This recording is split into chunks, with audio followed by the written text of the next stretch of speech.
जय भोलेनाथ। श्रावण मास की पावन श्रृंखला में आपका स्वागत है।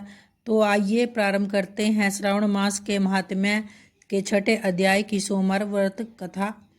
सनत कुमार ने भगवान शंकर से कहा, हे महादेव, मैंने सब दुखों को देने वाला महात्म्य को सुना है। अब मेरी इच्छा श्रावण महीने के सोमवार व्रत की है तथा कथा सुनने की हो रही है। कृपा मेरी जिज्ञासा शांत करे। भगवान शंकर ने ब्रह्मपुत्र सनत कुमार से कहा, हे सनत कुमार, रवि मेरी आंख है, उसका महात्म्य भी श्रेष्ठ है। क्या मैं पार्वती सहित सोम महात्म्य का वर्णन कर पाऊंगा? मुझसे सोम महात्म्य का जो वर्णन हो सकेगा उसे मैं तुम्हें बताने का प्रयत्न करता हूँ। चंद्रमा का दूसरा नाम सोम है। सोम ब्राह्मणों का राजा है। यज्ञ साधन सोमलता का नाम है। अब तुम ध्यानपूर्वक इन नामों के कारणों को सुनो। सोमवार मेरा स्वरूप है। 12 महीनों में सोमवार का व्रत करना उत्तम है। यदि वर्ष के सब सोमवार के व्रत करने में कोई असमर्थ है तो श्रावण मास के सोमवारों का व्रत करना चाहिए। श्रावण मास के सब सोमवारों का व्रत करने से वर्ष भर के सोमवारों के व्रतों का फल मिल जाता है।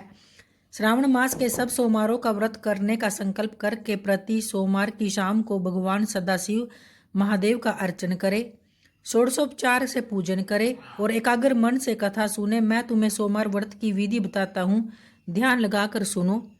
श्रावण मास के पहले सोमवार के दिन भली भांति स्नान कर श्वेत वस्त्र धारण कर काम, क्रोध, अहंकार, द्वेष, चुगली आदि को त्याग देना चाहिए। माल्टा, मल्लिका आदि के सफेद पुष्पों तथा अन्य पुष्पों से अभिष्ट उपचारों से मूल मंत्र ओम नमः शिवाय या त्र्यंबकम मंत्र से पूजा करनी चाहिए और हाथ जोड़कर भोलेनाथ का ध्यान करे। उग्रनाथ सव शशि मौली का ध्यान करे। देवेश का मनोहर उपचारों से अर्चन करे। इस व्रत के पुण्य फलों को तुम्हें बताता हूँ। सोमवार के दिन जो भगत पार्वती सहित मेरी पूजा अर्चना करता है वे पुनरावृत्ति से रहित दुर्लभ लोक प्राप्त कर लेते हैं।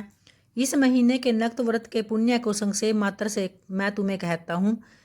हे देव तथा दानवों से 7 जन्म के अभेद्य पाप नक्त भोजन से नष्ट हो जाते हैं। इस उत्तम व्रत को उपवास रख कर करना चाहिए। इस व्रत के करने से पुत्र एवं धन दोनों की प्राप्ति होती है। वह व्यक्ति इस लोक के सभी भोगों को भोग कर उत्तम विमान द्वारा शिव लोक को जाता है और वहां सबका पूजनीय बन जाता है। इस संसार को असार जानकर तन मन धन को चलायमान जानकर व्रतोपधापन करना चाहिए। धन का लोभ और मन के मोह को त्याग कर अपनी शक्ति के अनुसार भगवान शिव पार्वती की वृषभ पर स्थित सुवर्ण की प्रतिमा अवश्य स्थापित करे। सुंदर लिंग तो भद्र मंडल बनाकर उस पर घट स्थापित करे। 2 सफेद वस्त्र से ढके घड़े के ऊपर तांबे या कांसे का पात्र रखकर उसके ऊपर स्वर्ण निर्मित शिव पार्वती की प्रतिमा रखे। श्रुति स्मृति तथा पौराणिक मंत्रों द्वारा शिव जी की पूजा करे। पुष्पों का मंडल बनाकर उसके ऊपर एक रमणीक चंदोवा बांधे। रात्रि जागरण करे।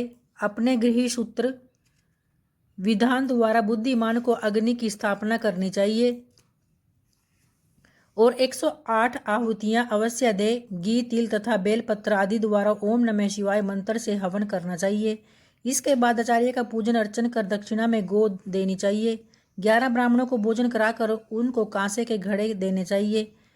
देवता पर चढ़ी सामग्री आचार्य को दे और प्रार्थना करे कि मेरा व्रत पूर्ण हो। इस व्रत से भगवान शिव अवश्य प्रसन्न होते हैं।